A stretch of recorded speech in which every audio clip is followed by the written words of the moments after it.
नमस्कार दोस्तों, स्वागत है पंसिल एजुकेशन एकेडमी के लर्निंग प्लेटफॉर्म में। आज हमारी क्लास रहेगी हिमाचल प्रदेश जो पटवारी का एग्जाम होने जा रहा है। इसमें कुछ सिलेबस को ऐड कर दिए गए हैं। जो सिलेबस ऐड किया गया है इसको हम सबसे पहले कंप्लीट करेंगे। उसका जो बाकी नॉर्मल सब्जेक्ट है जैसे हिस्ट्री, पॉलिटिकल, ज्योग्राफी जैसा है, हिंदी, इंग्लिश, ये नॉर्मल है। लेकिन जो सब्जेक्ट इसमें ऐड किए गए हैं इनको पहले अच्छे ढंग से करेंगे, क्योंकि इस बार जो कमीशन वो है हमारे, चाहे आर्ट्स के हो जाएगा, मेडिकल, नॉन मेडिकल के, इसमें जो सब्जेक्ट ऐड किए गए थे हाल ही में, जो 1-2 महीने में सिलेबस अपडेट करके आया था, तमाम तरह के जो क्वेश्चन था वहां से ही सेट हुआ था वहां से। अब कल 20 तारीख को टीजीटी आर्ट्स के सारी शिफ्ट थी, जो टीजीटी आर्ट्स कमीशन की चली थी, सारी लगभग समाप्ति हो गई है। इसमें एक बात देखी गई है, जो सिलेबस ऐड किया गया था अधिकतर क्वेश्चन वहीं से आए थे। तो इसी को ये आधार पे समझकर हम क्या कर रहे हैं, जो पटवारी में जो सिलेबस ऐड किया गया है, फॉर एग्जाम्पल जैसे हमारा है इकोनॉमिक्स, ये ले लो साइंस, ये ले लो कंप्यूटर, कुछ ऐसे सब्जेक्ट है जिसमें ऐड किए गए हैं। इनमें ज्यादा हमारी प्रेफरेंस रहेगी, क्योंकि यहीं से लगभग क्वेश्चन आपको देखने को मिलेंगे जो हाल ही में बाकी कमीशन में हुए, उनको ध्यान रखकर। तो इकोनॉमिक्स, हालांकि पटवारी में ये सब्जेक्ट पहले ऐड नहीं किया जाता था, एक आध हल्का सा क्वेश्चन आता था यहाँ से, अर्थशास्त्र के जनक कौन है, बस इतना सा क्वेश्चन आता था। लेकिन इस बार इसमें 5 यूनिट दी इसमें, और हालांकि बहुत आसान है, 10th स्टैंडर्ड का उसमें इकोनॉमिक्स पूछा गया है। इसमें जो सिलेबस है उसको देखते हैं हम, क्या दिया गया इसमें इकोनॉमिक्स से संबंधित। यहाँ पर जो हालांकि आगे भी यहाँ पर सिलेबस, हालांकि पहले आएगा इसमें सेक्टर है इंडियन इकोनॉमी। पहले हम इसको स्टार्ट करेंगे। इसमें सेक्टर दिए गए, अलग अलग तरह के सेक्टर है हमारे इकोनॉमिक्स में। हालांकि आपने पढ़ा होगा जैसे प्राथमिक क्षेत्र, द्वितीय क्षेत्र, तृतीय, बस ऐसे सेक्टर दिए गए इसमें। और यहाँ से सवाल क्या बनता है, यहाँ से हर बार यहाँ से एक सवाल जो नॉर्मल एग्जाम में बनता था कि सेवा या सर्विस किस सेक्टर से संबंधित है, किस क्षेत्र से, जैसे लोग किसान करता है, ये अर्थव्यवस्था में किस श्रेणी में रखा गया है।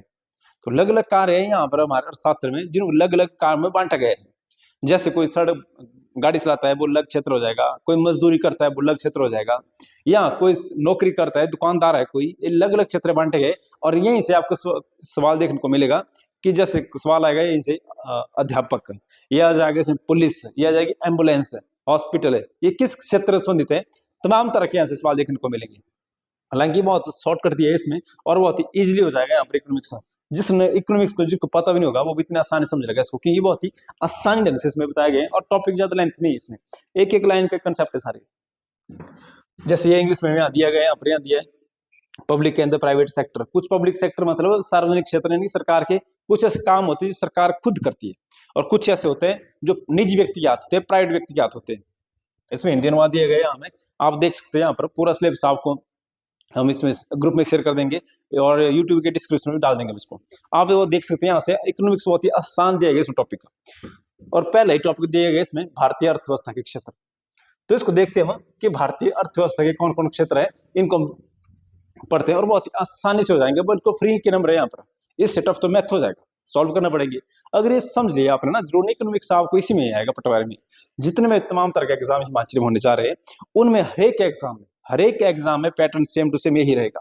जैसे पंचायत सेक्टर की पोस्ट आने वाली है, उसमें तमाम तरह के सिलेबस यही रहेगा।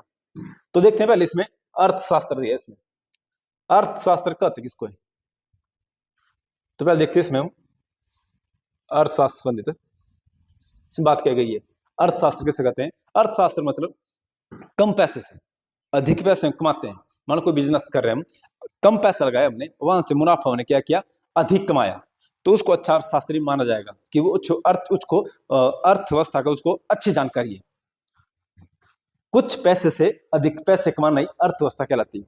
फॉर एग्जाम्पल जैसे आजकल कोई जेएफटी बीएड करता है, 2 साल का खर्चा करता है, 1.5-2 लाख के आसपास, 2.5 लाख के आसपास खर्चा जाता है।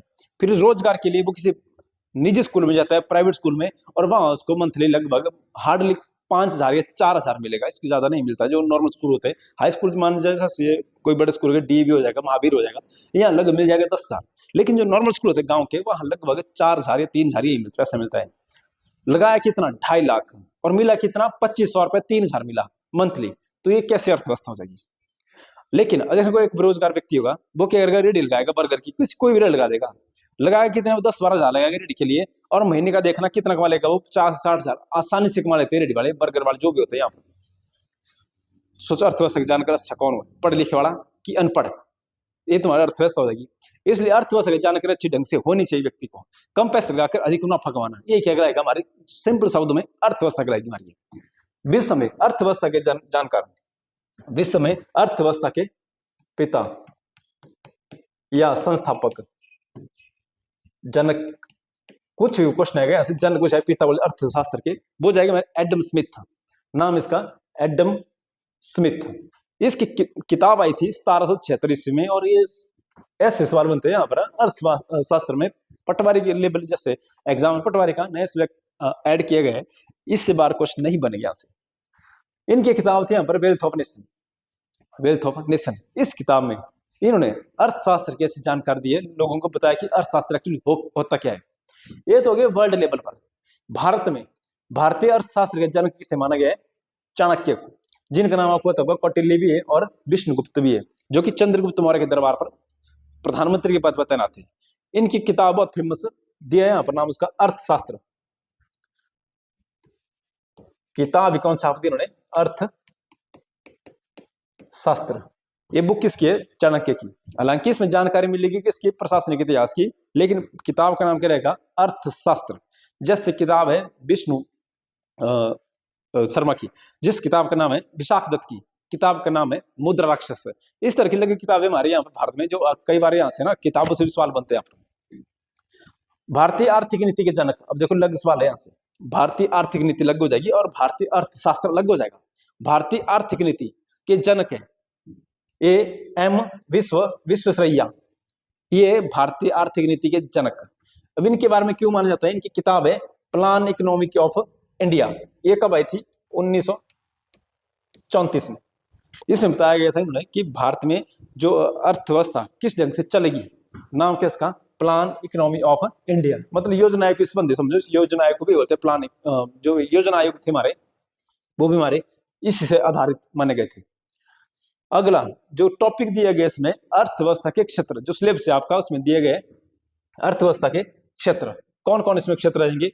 तो 3 तरह के फील्ड है इसमें।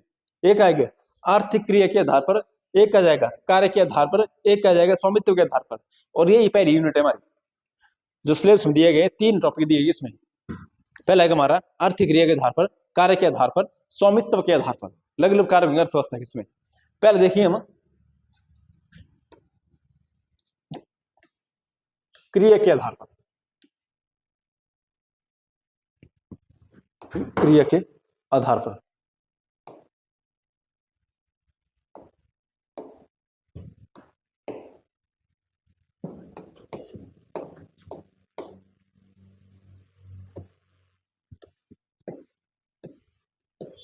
क्रिया के आधार पर 3 प्रकार के बांटे गए इसमें।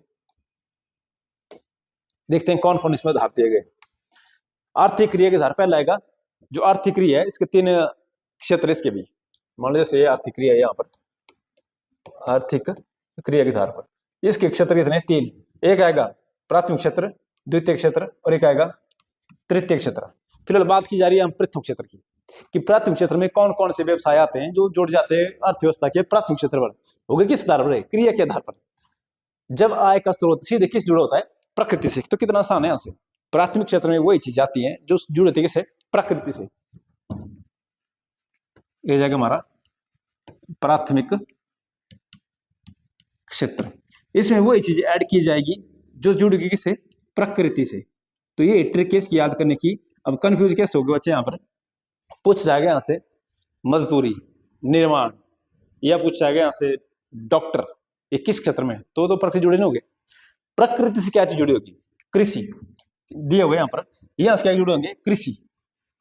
पहले आएगा इसमें हमारा कृषि, दूसरा आएगा इसमें पशुपालन। क्योंकि पशुपालन भी चारा चोरा कहाँ से आएगा? नेचर से मिलेगा उनको। तो सारे किसमें आएगा? पशुपालन भी, मत्स्य पालन, मुर्गा पालन, खनन, सारी की सारी चीजें संबंधित है हमारे किससे? प्राथमिक क्षेत्र से, जो डायरेक्ट कहां से मिलती है? प्रकृति से मिलती है। जैसे इसमें आ जाएगा मधुमक्खी पालन,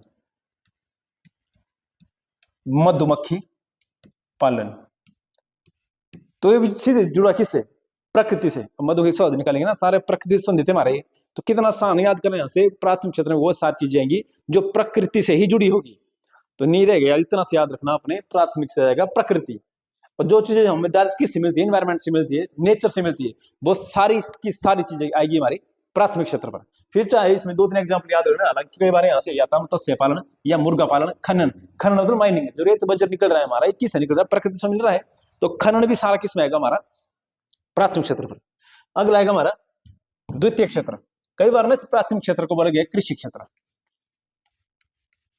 कृषि क्षेत्र। तो क्वेश्चन आएगा किस क्षेत्र को कृषि क्षेत्र भी कहा जाता है? हालांकि सारा किस जुड़ा होता है? हमारा ये एग्रीकल्चर जुड़ा होता है। यहाँ पर खेती कर रहा है कोई, किसान कर रहा है यहाँ पर, या कोई मधुमक्खी शहद पाल रहा है, या कोई रेशम उत्पादन कर रहा है, सारा का सारा किससे? हमारा प्राथमिक क्षेत्र से। और यहाँ पर इसी क्षेत्र बोलेंगे हम कृषि क्षेत्र भी प्राथमिक क्षेत्र को कह सकते हैं। दूसरा आएगा हमारा द्वितीय क्षेत्र। द्वितीय क्षेत्र में जो व्यक्ति कहाँ काम करेंगे? कारखाने में या फैक्ट्री में जो व्यक्ति काम जुड़े हुए, वो सारे के सारे व्यक्ति आ जाएंगे हमारे द्वितीय क्षेत्र से। कैसे कैसे? जो कारखाने जुड़े हैं, जो व्यक्ति कारखाने में काम कर रहे हैं, कंपनी में काम कर रहे हैं, जो फैक्ट्री उद्योगों में काम कर रहे हैं, ये सारे व्यक्ति जो जुड़े हैं इसमें, जो काम कर रहे हैं, वो सारे जाएंगे द्वितीय क्षेत्र पर। अतः इस क्षेत्र को औद्योगिक क्षेत्र भी कहा जाता है। तो कितना आसान है, याद करना। प्रथम क्षेत्र को या प्राथमिक क्षेत्र को कृषि क्षेत्र, द्वितीय क्षेत्र को मैक्सिमम कारखाने और फैक्ट्री से जुड़ा होता है, इसको बोलेंगे हम औद्योगिक क्षेत्र। तो यहां से एक सवाल आएगा, हिमाचल प्रदेश की औद्योगिक राजधानी क्या है? तो जिनको याद है मुझे कमेंट के माध्यम से बता सकता है कि हिमाचल प्रदेश की औद्योगिक राजधानी किस जिले को कहा जाता है। अगला, इसमें निर्माण और विनिर्माण को शामिल किया जाता है। जो द्वितीय क्षेत्र में लोग होंगे ये क्या करेंगे? मजदूर काम करेंगे यहाँ पर। जिस फैक्ट्री में क्या या कोई चीज बन रही है, जैसे ये कोई हमारा उद्योग धंधे पुराने हमारे, जैसे कबाड़ खाना, ये क्या करेंगे? पुरानी चीजों को तोड़ेंगे, नई चीजें बनाएंगे। जुड़े जुड़े किसी न किसी उद्योग से ये, या तो निर्माण करेंगे किस चीज का, या तो विनिर्माण करेंगे, या तो फिर से तोड़कर फिर से बनाएंगे, या तो किसी नई चीज का निर्माण करेंगे। सारे जैसे हमारे मजदूरी करेंगे लोग, मजदूरी लोग कम करते ना, इनकी आय का मुख्य साधन क्या रहेगा? मजदूरी करना। ना तो कृषि करेंगे, ना मधुमक्खी या पशुपालन, कुछ नहीं करेंगे, फिर उनकी आय बढ़ती है। तो मतलब किस क्षेत्र जुड़े होंगे? ये जुड़े होंगे हमारे द्वितीय क्षेत्र से, जिसमें कृषि को इग्नोर कर दिया जाएगा, लेकिन फिर भी इनकी आय बढ़ेगी, वो जाएगा हमारा द्वितीय क्षेत्र। फिर चाहे मजदूर हो जाएगा, चाहे फैक्ट्री में काम करने वाले जाएंगे, या कारखाने में काम करने वाले हो जाएंगे, वो सारे के सारे किस में आ जाएंगे? हमारे द्वितीय क्षेत्र में। इसमें निर्माण और विनिर्माण, देखो ना सवाल आपके यहीं से आएंगे कि निर्माण विनिर्माण का शामिल किस क्षेत्र में होता है? हमारे द्वितीय क्षेत्र में। इसमें विद्युत, जो इलेक्ट्रिसिटी में काम कर रहे होंगे, गैस एजेंसी में काम कर रहे होंगे, जल आपूर्ति आईपीएच में काम कर रहे होंगे, ये इसमें शामिल किए जाते हैं। इस क्षेत्र में काम करने वाले लोगों को नील कॉलरधारी कहा जाता है। तो कितने बड़े सवाल आए यहाँ से, किस क्षेत्र में काम करने वाले को नील कॉलरधारी कहा जाता है? जो प्रथम क्षेत्र है, इसमें जो व्यक्ति काम करते हैं उनको लाल कॉलरधारी। इंपॉर्टेंट है, यहाँ से पॉइंट निकले। इस बार जो एग्जाम हुआ है ना आर्ट्स किसके हुए, वहां से इकोनॉमिक्स से यहीं से सवाल बन रहे थे हमारे मैक्सिमम। 1-2 सवाल यहाँ से आए थे अर्थ के क्रिया के आधार पर। तो लाल कॉलरधारी किसे बोला जाता है? जो प्रकृति जुड़े व्यक्ति होंगे, किसान काम कर रहे हैं, मतलब मधुमक्खी पालन, मत्स्य पालन, कुछ भी कर रहे होंगे, वो सारे किस व्यवसाय जाएंगे? लाल कॉलरधारी।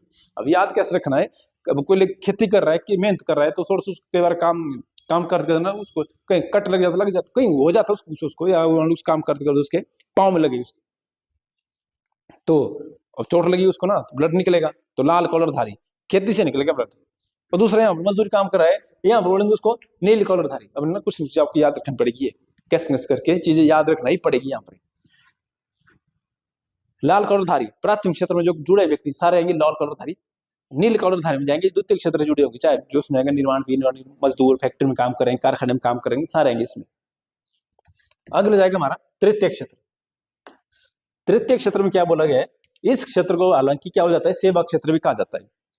आसान कैसे, यहाँ देखो याद कैसे रखना है आपने, जो ना जुड़ेंगे किसानी से, ना कर रहे किसान मेहनत कर रहे हैं, ना खेती बाड़ी कुछ नहीं कर रहे, मधुमक्खी पालन पशुपालन कोई कुछ नहीं कर रहे, ना कर रहे मजदूरी, फिर भी उनकी आय बढ़ती जा रही है। तो सही ढंग सोचेंगे हम इसको ना, तो मतलब जो व्यक्ति ना तो कर रहे हैं खेती, ना तो कर रहे हैं मजदूरी, फिर भी उनकी आय बढ़ रही है।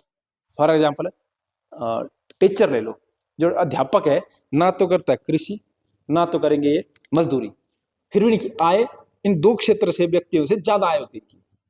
सरकारी इंप्लॉय ले लो, जो है सरकारी इंप्लॉय क्या होगा? सरकारी इंप्लॉय ना तो करेगा कृषि, ना तो करता है मजदूरी। जैसे आईपीएस अधिकारी ले लो, आय फिर भी बढ़ेगी इनकी। तो वो तमाम तरह की सारी चीजें जो ना जुड़ेगी प्रथम क्षेत्र से, ना जुड़ेगी द्वितीय क्षेत्र से, ये सारी की सारी चीजें जाएंगी हमारे तृतीय क्षेत्र में। और यहाँ पर मैक्सिमम सर्विस वाले व्यक्ति को शामिल किया जाता है। सर्विस को बोल सकते हैं हिंदी में सेवा। अतः तृतीय क्षेत्र को क्या होते हैं? सेवा क्षेत्र। इसमें एक पहले दिया है यहाँ पर दुकानदार, दुकानदार ना तो करेगा कृषि, ना तो करेगा मजदूरी, और दुकान जो बड़ी दुकानें हमारी, छोटी दुकान की बात नहीं की जा रही है यहाँ पर, बड़ी बड़ी दुकान की बात की जा रही है यहाँ पर, वहां पर उनकी आय बढ़ेगी। तो दुकानदार से देखिए चल जाएगा हमारा तृतीय क्षेत्र पर। अगला आएगा व्यापारी, व्यापारी या व्यापार, ये भी किस में जाएगा हमारा तृतीय क्षेत्र पर। फिर आएगा हमारा नौकरी, जो व्यक्ति नौकरी कर रहे हैं, चाहे प्राइवेट सरकारी हो, चाहे ये क्या करते आते हैं तृतीय क्षेत्र पर। परिवहन, मतलब जो ड्राइवर भाई हमारे, ये सारे किस में जाएंगे हमारे तृतीय क्षेत्र पर। ना तो करते हैं कृषि, ना करेंगे मजदूरी, फिर भी परिवहन मतलब यातायात एक सामान दूसरी जगह ले जा रहे हैं और सेवा कर रहे हैं। अगला आएगा शिक्षा, नौकरी, कोचिंग, परिवहन, बैंक, और ये मेन रहेगा हमारे यहाँ से बैंक, कि बैंक के कर्मी किस क्षेत्र में संबंधित है हमारे, ना तो करेंगे कृषि, ना तो करेंगे मजदूरी, और ये क्या करेंगे मतलब ऑफिस में बैठेंगे, अच्छे ढंग से काम करेंगे, आय इनकी अच्छे ढंग से बढ़ेगी, और इनका जो कॉलर होगा, अब मजदूरी नहीं करेंगे, मेहनत नहीं करेंगे, तो इनका कॉलर हमेशा रहेगा व्हाइट, सफेद रहेगा इनका कॉलर। अतः इस क्षेत्र में जुड़े हुए व्यक्ति होंगे उनको व्हाइट कॉलर धारी या व्हाइट कॉलर जॉब, और मैक्सिमम युवा आजकल यही चाहते हैं व्हाइट कॉलर जॉब, ना करना चाहते कृषि, ना करना चाहते मजदूरी, सीधे क्या चाहिए व्हाइट कॉलर जॉब। हालांकि व्हाइट कॉलर जॉब करने के लिए अलग अलग चीजों निकलना पड़ता है, तब मिलेगी व्हाइट कॉलर जॉब। अब 22-23 साल में आपको चाहिए क्या, आपको चाहिए व्हाइट कॉलर जॉब, तो ये तो असंभव ही है काम करना। इसके लिए फिर संघर्ष चाहिए ठीक ठाक, आपका नॉलेज चाहिए ठीक ठाक, तभी आपको व्हाइट कॉलर जॉब देखने को मिलेगी। हालांकि पहले आपको मेहनत करनी ही पड़ेगी, लेकिन हम सीधे क्या बोल रहे हैं व्हाइट कॉलर जॉब, उसके लिए ना स्टेप्स है हमारे, किस फल तक फंड के लिए ना अलग अलग स्टेप्स है, वैसे हमारा डायरेक्ट आपको व्हाइट कॉलर जॉब नहीं मिलेगी, संघर्ष आपको करना ही पड़ेगा। फिलहाल देखते हैं यहाँ पर तृतीय क्षेत्र पर, यहाँ पर लोग व्हाइट कॉलर जॉब सफेद पोशाक श्रमिक इनको कहा जाता है। इसमें इस क्षेत्र में सबसे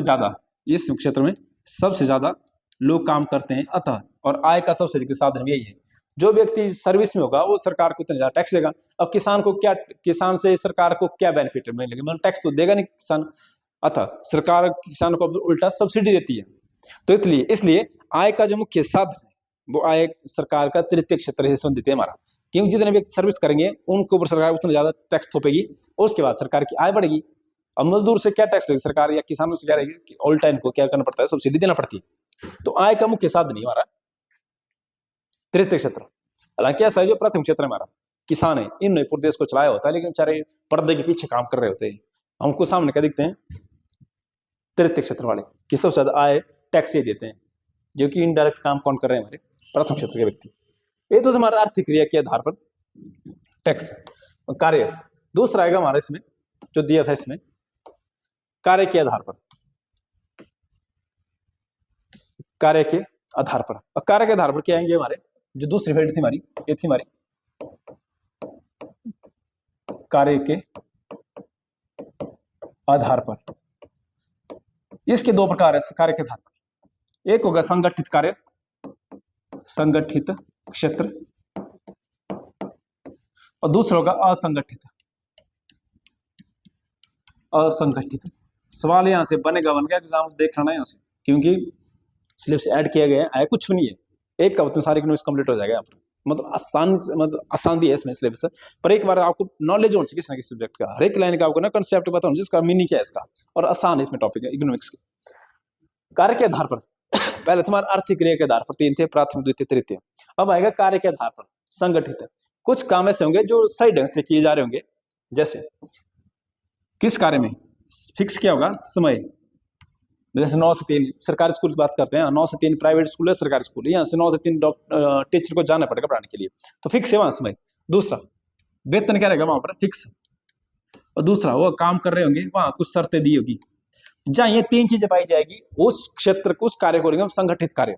फिर चाहे जो मर्जी कार्य हो, इसमें कोई भी काम हो, चाहे पुलिस ले लो आप, डॉक्टर हॉस्पिटल ले लो, यहाँ पर प्राइवेट संस्थान कोई भी ले लो, बड़ी बड़ी कंपनी ले लो, वहां पर समय क्या रहेगा फिक्स रहेगा काम करने का आपका। दूसरा वेतन क्या रहेगा फिक्स रहेगा, जैसे जेएफटी की बात करते हैं हम, जेएफटी को मिलेगा कॉन्ट्रैक्ट बेसिस 17,820 रुपए, तो आपका वेतन क्या रहेगा फिक्स रहेगा, आप काम करो चाहे ना करो वेतन क्या रहेगा आपका फिक्स रहेगा। दूसरा शर्त होगी इसमें इस कार्य करने की, हर एक कहीं काम करते हैं ना वहां कुछ शर्तें होती है, किसी भी चाहे सरकारी चाहे प्राइवेट हो, उन शर्त को मानना पड़ता है, उन शर्त के अनुसार हमको कार्य करना पड़ता है। तो वो सारे कार्य किस जाएंगे हमारे संगठित क्षेत्र पर। फिर चाहे जो मर्जी हो उसमें, जहां 3 चीजें पाई जाएगी समय, शर्त और वेतन, ये सही ढंग से पाई जाएगी, हम सिस्टम बना हुआ काम करने का, वो जाएगा हमारे संगठित क्षेत्र पर। और दूसरा यहाँ पर असंगठित में क्या होगा, जहां इन चीजों का अभाव पाया जाएगा, जहां इन 3 चीजों का अभाव पाया जाएगा, किस किस का, समय का कोई समय नहीं काम करने का। फॉर एग्जाम्पल जैसे हमारे किसान, ऐसा नहीं कि 9 बजे जाना खेत में काम करने के लिए, मन करे 11 बजे गए, मन करे नहीं गए, तो हमारा किसान ये मत्स्य पालन हो जाएगा, पशु पालन हो जाएगा। अब पशु पालन जरूरी नहीं कि 8 बजे जाना जानवर के पास, कोई इसमें नहीं, नो लिमिट कोई नहीं इसमें। लेकिन सरकारी क्षेत्र पर टाइम है 9 बजे मतलब 9 बजे, और 3 बजे होगी छुट्टी, तो मतलब 3 बजे छुट्टी होगी, जाओ फिर 2:30 बजे कैसे आना। यही हमारा यहाँ पर संगठित असंगठित में, इसमें समय की कोई लिमिट नहीं है। दूसरा इसमें वेतन, किसान का कोई वेतन फिक्स नहीं है। जैसे इनका भिन्न का कितना लिखा 7,820 रुपए जेवटी वाला को, किसान का यहाँ कोई लिमिट नहीं है। अगर बाई चांस बरसात अच्छी हुई तो उस किसान की जो फसल होगी, वो उसकी जो आय होगी वो दुगना हो जाएगी। लेकिन कई बार वर्षा नहीं होगी, जैसे आजकल वर्तमान में बारिश नहीं हो रही हमारे यहाँ पर, कई बार आजकल ना यहाँ कमरुनाग जी हमारे यहाँ पर वहां ना परते पर डाले जा रहे हैं नए नए कि आज बारिश होगी कल बारिश होगी, यहाँ पर गुर चेंज किए जा रहे हैं नए नए। अब देखते हैं क्या होगा यहाँ पर। लेकिन किसान संबंधित सारा किससे, वर्षा से ही। अगर वर्षा नहीं होगी तो हमारा देखना आजकल ये गेहूं है हमारा टोटल बर्बाद होने की कंडीशन पहुंच चुका है हमारा गेहूं। वर्षा नहीं होगी तो किसान की जो आय होगी अपने आप क्या हो जाएगी, वो आय कम हो जाएगी, तो वेतन इसका अपने आप क्या हो जाएगा, कम हो जाएगा। लेकिन टीचर का वेतन क्या रहेगा, वर्षा हो चाहे ना हो, आंधी है तूफान है गर्मी हो सर्दी हो, 7,820 अगर रेगुलर हो जाएगा तो मिल जाएगा आपको 45,000। फिर चाहे बाढ़ आए, सुनामी आ जाए, कोरोना तक आ जाए, और यहाँ किसान का कोरोना में क्या हो गई थी, यहाँ पर बर्बाद हो गई थी, अनाज दूसरे राज्य कैसे बेचना। लेकिन यहाँ पर सैलरी बढ़ रही थी यहाँ पर, क्योंकि यहाँ पर वेतन रहेगा फिक्स रहेगा, जो मर्जी हो। फिर दूसरे यहाँ शर्त, इनके साथ जो सरकारी इंप्लॉय होता है, वो प्राइवेट व्यक्ति होता है, वो एक एफडीएफ देता है कंपनी को अपना, कि उसकी जितनी शर्तें सारी मानना पड़ती है किसको, इंप्लॉय को। लेकिन किसान में जो मेहनत करते कोई दुकानदार होगा, इसमें सारी चीज क्या रहेगी, अभाव रहेगा, कोई शर्त नहीं यहाँ पर, मन करेगा। जैसे दुकानदार, जैसे लिखा मैंने यहाँ पर दुकानदार, दुकानदार ना कोई समय होगा दुकान खोलने का, ना कोई वेतन होगा फिक्स, ना कोई शर्तें होगी। और यहाँ ले लो अध्यापक की, ये 3 चीजें में रहना पड़ेगा इसको, लिमिटेड समय रहेगा, वेतन फिक्स रहेगा, और कुछ शर्तों के आधार पर इसको काम करना पड़ेगा। शर्तों के आधार पर जैसे यहाँ पर ड्रेस कोड, टीचर को ऐसे कपड़े पहना है जैसे असभ्य लगे समाज पर, लेकिन दुकानदार जो मर्जी पहने चलते रहेगा यहाँ पर, क्योंकि शर्त नहीं है यहाँ पर, ना कोई समय है यहाँ पर, ना कोई वेतन है यहाँ पर। तो कार्य के आधार पर 2 तरह हो जाएंगे हमारे इसमें। एक जाएगा हमारा संगठित, जिसमें 3 चीजें पाई जाएगी, और यहाँ पर असंगठित, जिसमें इन तीनों का क्या पाया जाएगा यहाँ पर, अभाव पाया जाएगा यहाँ पर। और ये कंपल्सरी यहाँ पर, ये तो चाहिए यहाँ पर 3 चीजें। तो ये तो हो गया हमारे कार्य के आधार पर। और जो तीसरा दिया है यहाँ पर स्वामित्व के आधार पर, स्वामित्व के आधार मतलब स्वामी मालिक तो होंगे यहाँ पर, या तो होगी सरकार या तो कोई निजी व्यक्ति होगा। जैसे सरकारी टीचर, सरकारी नौकरी है, इस मालिक कौन, इन सब कर्मचारियों की सरकार के आदेश के अनुसार काम करेंगे। सरकार ने बोला कि संडे को जाना पड़ेगा, संडे को जाएंगे। निजी क्षेत्र, जहां पर किसी व्यक्ति के अंडर में कुछ व्यक्ति काम कर रहे होंगे, चाहे प्राइवेट स्कूल ले लो आप, कोई हेड होगा वहां पर, उसके अंडर ही पूरा स्टाफ काम करेगा वहां पर, तो हो जाएगा इसका प्राइवेट निजी क्षेत्र। और दूसरा आएगा सार्वजनिक मतलब सरकारी, लिख लेते हैं देखो हम क्या इसमें आधार कैसे थे इसके, स्वामित्व के आधार पर, स्वामित्व के आधार पर इसके मिलेंगे यहाँ पर। हालांकि 4 क्षेत्र होते हैं इसमें, लेकिन पटवारी में सिर्फ 2 ही दिए सिलेबस के अनुसार ही, तो उसमें 2 ही करेंगे हम। एक आएगा इसमें पब्लिकल सार्वजनिक क्षेत्र, और दूसरा आएगा इसमें हमारा निजी क्षेत्र।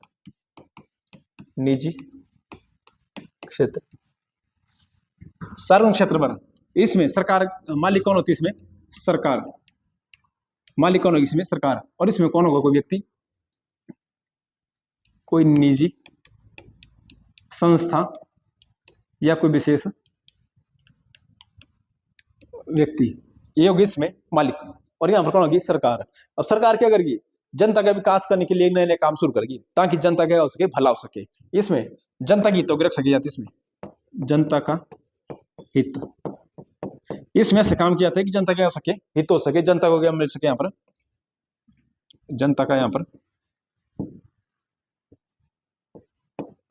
आमदनी बढ़े, ऐसे काम करेंगे जनता की आमदनी बढ़े। सरकार लोगों को सब्सिडी तक देती है, कुछ रोजगार देती है लोगों को, लेकिन निजी क्षेत्र में इसका अभाव पाया जाएगा। इसमें मुख्य उद्देश्य क्या रहेगा, केवल और केवल लाभ कमाना, निजी क्षेत्र में क्या रहेगा इसमें कंप्लीट है लाभ कमाना। जस्ट फॉर एग्जांपल स्कूल ले लो हमारे, सरकार क्या चाहती है सरकारी स्कूल पर फीस क्या रहेगी टोटल जीरो, किताबें कौन देगी सरकार देगी, ड्रेस कौन देगी सरकार देगी, टीचर देगी सरकार, ताकि बच्चे वहां फ्री पढ़े। यहाँ तक कि खाना भी कहाँ मिल रहा है आजकल, स्कूल में मिल रहा है। आओ बच्चों में भूखे आओ घर से, चाहे आप क्या करो खाना कहाँ मिलेगा आपको, स्कूल में मिलेगा, लेकिन कम से कम क्या करो पढ़ो। और एक दौर पहले था हमारा टाइम पर ना, यही जैसे तमिलनाडु ले लो, केरल ले लो, झारखंड ले लो, छत्तीसगढ़ ले लो, लोगों को खाने के नहीं होते थे वहां पर, फिर बच्चे पढ़ने कहाँ जाते थे स्कूल में, क्योंकि उस वक्त ना शिक्षा की वैल्यू बहुत ठीक ठाक हुआ करती थी। आजकल जितनी ज्यादा फैसिलिटियां उतने ज्यादा स्तर गिरता जा रहा है हमारे स्कूलों का। जब स्कूल में कोई सिस्टम नहीं था, बेंच तक नहीं थे, लोग टाट बटे बच्चे बैठते थे, तो वहां पर ना शिक्षा एकदम बढ़िया थी वहां पर। आज सरकारी स्कूल पर हर एक तरह की सुविधा, यहाँ पर टीचर्स जा रहे हैं वहां पर, टेट क्वालिफाइड टीचर जा रहे हैं, कमीशन क्वालिफाई करके जा रहे हैं, उसके बाद बच्चों को तमाम तरह की फैसिलिटी है, ड्रेस दी जा रही है वहां, टाइल्स दी जा रही है, बेल्ट दी जा रही है वहां पर। फिर भी आज शिक्षा के स्तर हमारा गिरता जा रहा है।